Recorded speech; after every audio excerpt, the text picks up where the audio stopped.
G20 का flag जमीन से हजारों की बुलंदी पर आसमान पर लहराया गया है। वीडियोस भी काफी ज्यादा वायरल हो रही है। Modi is very lucky that he is leader of a country where there is so much talent. बाज मुल्कों में उतने बंदे नहीं है जितने इनके पास टैलेंटेड बंदे हैं।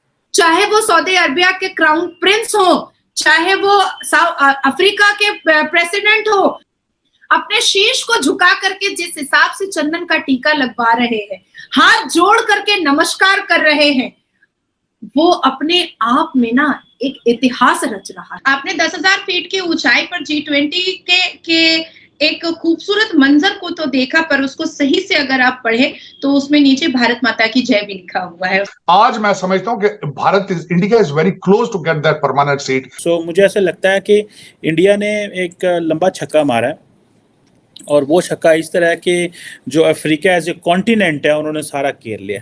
भारत के प्रधानमंत्री श्री नरेंद्र दामोदर दास मोदी जी को मैं भगवान राम के रूप में देखती हूँ और मैं उनकी हनुमान हूँ। सीना चीर के जितनी बार देखिएगा इस भारत के प्रधानमंत्री श्री नरेंद्र दामोदर दास मोदी का ही तस्वीर निकलेगा मेरे सीने के अंदर से। आने वाले दिनों में लोग मोदी साहब के नाम के ऊपर पीएचडी किया करेंगे, रिसर्च किया करेंगे, the way he has taken India to the next level.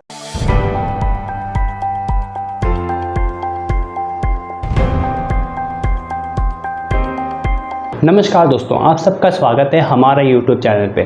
दोस्तों, इस वक्त भारत में चल रही है G20 की ग्रैंड मीटिंग्स, जहां दुनिया भर के सभी लीडर्स भारत में मौजूद है और वे भारत की तारीफ कर रहे हैं। कह रहे हैं कि भारत ने अपनी मेहमान नवाजी में कोई भी कमी नहीं छोड़ी है।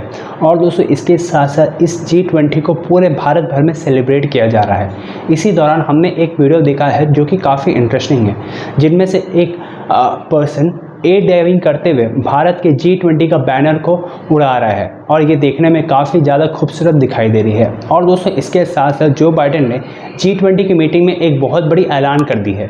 उन्होंने कहा है कि अमेरिका और वे भारत को सपोर्ट करेंगे UNSC में परमानेंट सीट के लिए, जो कि भारत कई सालों से रिक्वेस्ट करता हुआ जा रहा है। लेकिन अब भारत का ये रिक्वेस्ट डिमांड में बदल चुका है, क्योंकि भारत ने इतनी तरक्की कर ली है कि सारे कंट्रीज जिस बात पे एग्री हो चुके हैं कि भारत को UNSC का परमानेंट मेंबरशिप जरूर से मिलना चाहिए।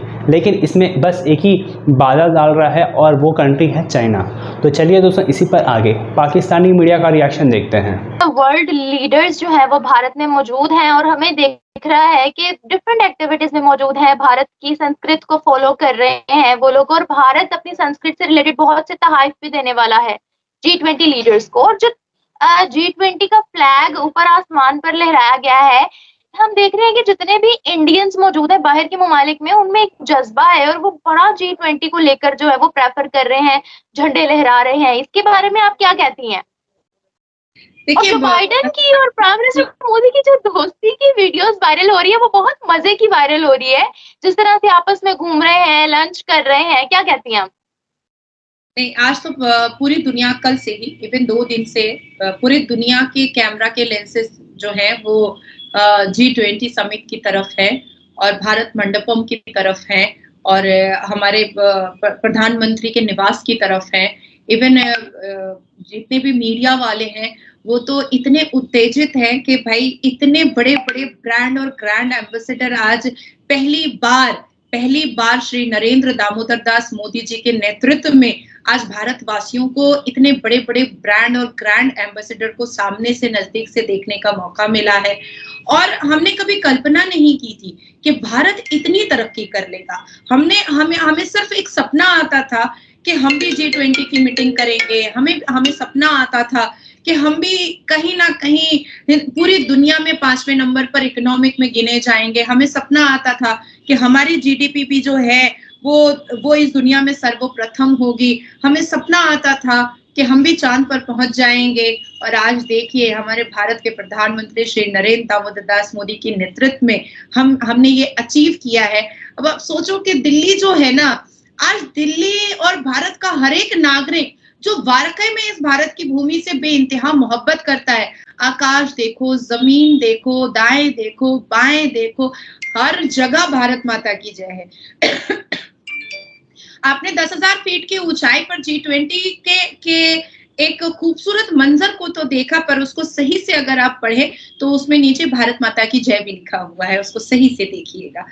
तो एक अजीब सा जोश भारतीय नागरिक में दिख रहा है, एक अजीब सा एनर्जी भारतीय नागरिक में दिख रहा है। महिलाएं, पता है, रात के 12 बजे महिलाएं मीडिया वालों को कह रही हैं कि मैं खुशनसीब हूं कि मेरी शादी दिल्ली में हुई है। मैं अपने आप को खुशनसीब महसूस कर रही हूँ कि मेरी शादी दिल्ली में हुई है। मैं भारतीय नारी हूँ, मैं भारतीय नागरिक हूँ। जी हेलो दोस्तों, मैं हूं कमर सीमा। उम्मीद है आप लोग ठीक होंगे। दोस्तों, दैट्स अ बिग ब्रेकिंग है, और वो ये है कि प्राइम मिनिस्टर मोदी ने अनाउंस किया है G20 में कि जो G20 इंडिया डिक्लेरेशन है वो अप्रूव हो गया।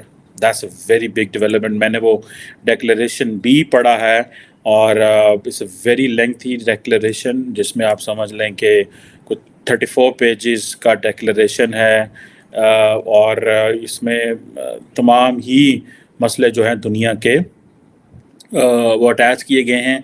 इसमें लिस्ट ऑफ डॉक्यूमेंट्स जो अनेक्स की गई है वो तकरीबन वो भी काफ़ी ज़्यादा है, और इसके अलावा आप ये समझ लें कोई 83 पॉइंट का ये डिक्लेरेशन है, जिसमें टेररिज्म की भी बात की गई है। मैं तो देखता रहा कि साढ़ा ना तो नहीं पाता बेचे countering terrorism and money laundering और फाइनेंशियल सेक्टर के इश्यूज जो हैं उस हवाले से भी बात हुई, और इसमें भी डिस्कस कर लेते हैं। लेकिन लार्जली ये बातें हो रही थी क्योंकि जब से जिसे वो बोलते हैं ना कि मोदी साहब इस प्रोसेस में, इंडिया इस प्रोसेस में था G20 के, तो ये बातें चल रही थी कि शायद ये ना कर सकें। लेकिन इम्पॉर्टेंट चीज़ यूक्रेन के ऊपर जो है वो आई है कि यूक्रेन के ऊपर ये है कि जो जितनी भी स्टेट्स हैं उनको जो पर्पसेस एंड प्रिंसिपल्स हैं यूनाइटेड नेशन चार्टर के, UN charter basically is a fundamental document that comprises of 111 articles के ऊपर। एक वक्त था मैं जब बड़ा मुझे शौक था इंटरनेशनल लॉ पढ़ाने का, तो मैं इंटरनेशनल लॉ पढ़ाया करता था, लेकिन इस लॉन्ग स्टोरी, मतलब अब मेरा ख्याल है कुछ 6-7 साल हो गए मैंने नहीं पढ़ाया इंटरनेशनल लॉ कभी। लेकिन ये जो यूएन चार्टर है उसमें उन्होंने कहा है कि यूक्रेन की वार के हवाले से कुछ 3-4 ऐसे स्पेसिफिक पॉइंट्स हैं जो कि बड़े कंसर्न थे, जिसको अमेरिका डिस्कस करना चाह रहा था, और इंडिया ने समहाउ रशिया के साथ भी मिलके और चाइना के साथ भी मिलके ये कंसेंसस डेवलप कर लिया है। और उसमें एक और बात भी बताऊं कि इंडिया के ने ये जो मुस्लिम पॉपुलेशन अफ्रीका में है उसका भी एक फैक्टर इंपॉर्टेंट है, उसको भी डिस्कस करता हूँ।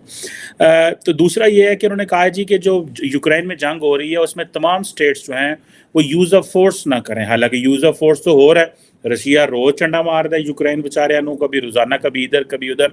और दूसरा ये है कि जो टेरिटोरियल एक्विजिशन है और जो टेरिटोरियल इंटेग्रिटी है, मतलब वो रशिया टेरिटोरियल एक्विजिशन भी कर रहा है, टेरिटोरियल उसकी भी वायलेशन कर रहा है, सॉवरेनिटी की भी, और जो यूक्रेन की जो पॉलिटिकल इंडिपेंडेंस है उसकी खिलाफ वर्जी भी कर रहा है। तो ये इसका मतलब है ये रशियंस ने कैसे इस डिक्लेरेशन को अडॉप्ट किया है।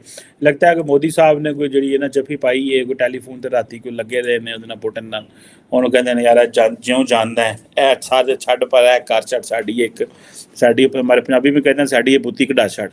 दोस्तों, भारत को UNSC में परमानेंट सीट मिलना भारतीयों के लिए काफ़ी अच्छा है। इसके साथ साथ उन सब देशों के लिए भी अच्छा है जो ग्लोबल साउथ से बिलोंग करते हैं, क्योंकि भारत ही एक ऐसा इकलौता देश है जो ग्लोबल साउथ की आवाज़ बन करके उभर रहा है, और सारी देश मान रही है कि भारत 120 ग्लोबल साउथ के कंट्रीज़ का लीडर है और भारत उसे अच्छे से रिप्रेजेंट कर पा रहा है। जिस तरह से भारत ने अफ्रीकन यूनियन के प्रेसिडेंट को आमंत्रण किया G20 में और G20 का एक पार्ट बना दिया है अफ्रीकन यूनियन को, अब सारी देश मान चुकी है कि भारत ग्लोबल साउथ को काफ़ी अच्छे से रिप्रेजेंट कर पाएगा और उन्हें तरक्की की दिशा में मार्गदर्शन भी दे पाएगा भारत, क्योंकि भारत सिर्फ इन ग्लोबल साउथ का ही नहीं पूरी दुनिया का विश्व गुरु बनना चाहता है। तो चलिए दोस्तों, इस वीडियो में इतना ही। मुलाकात होगी आपसे अगली वीडियो में। जय हिंद, जय भारत।